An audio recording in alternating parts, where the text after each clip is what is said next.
O Giancarlo está perguntando aqui, né? Como prevenir como prevenir na carteira de uma queda de mercado? As maiores quedas são quase imprevisíveis.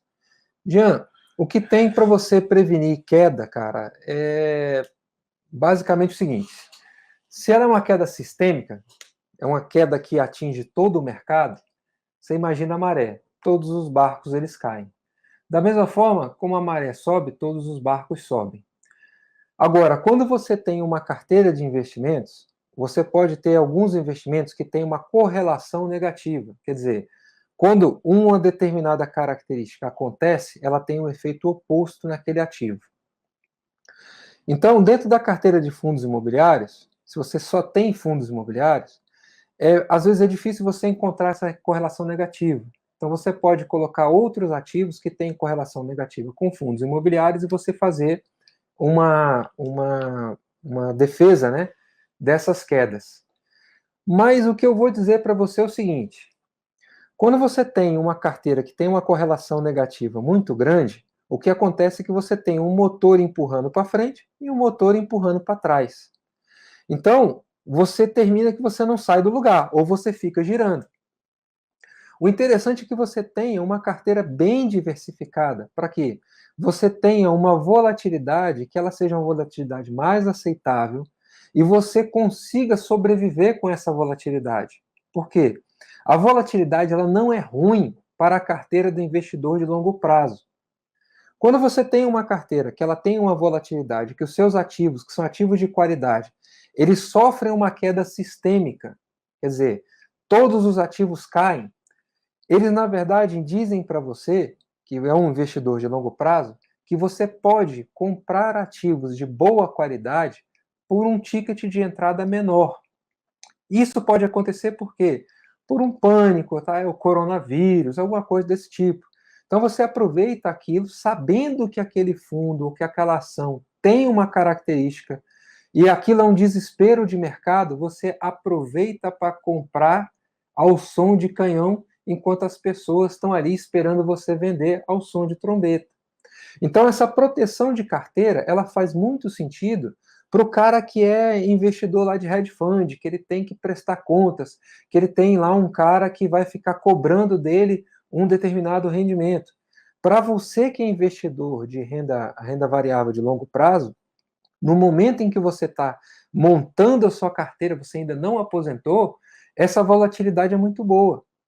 Quando você sai disso e começa a ter um movimento horizontal, né, que você está ali querendo conservar o seu patrimônio, você vai mexer na sua carteira e vai colocar um pouquinho em renda fixa para fazer a proteção do seu capital. Depois, quando você entra no momento de fruição, aí você vai proteger mais ainda o seu capital e vai viver da renda proveniente dos seus ativos. Então, essa variação da carteira ela não é ruim. Ela é feita. Essa questão de fazer hedge, comprar dólar, comprar ouro, isso só faz sentido para o investidor profissional que tem que ter uma garantia de performance.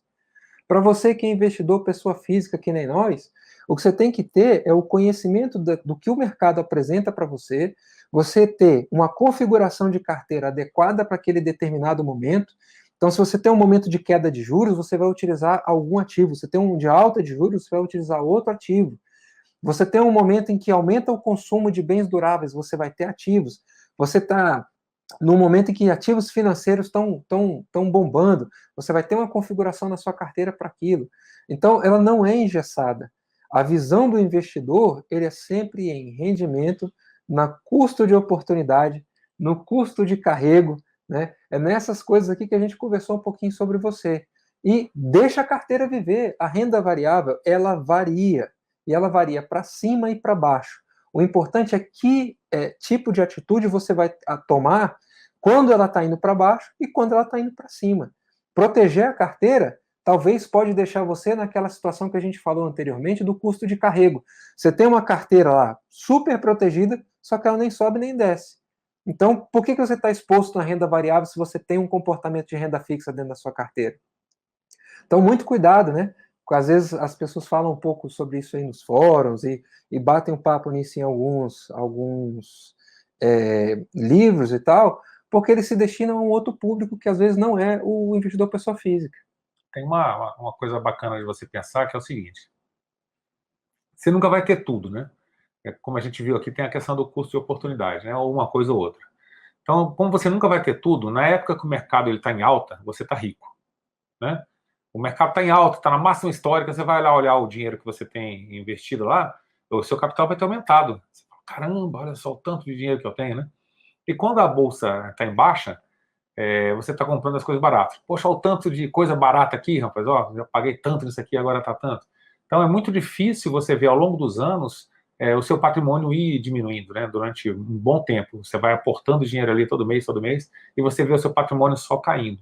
Só que você tem que pensar o seguinte, né, as grandes riquezas, né, elas vão ser feitas justamente nessa época aí.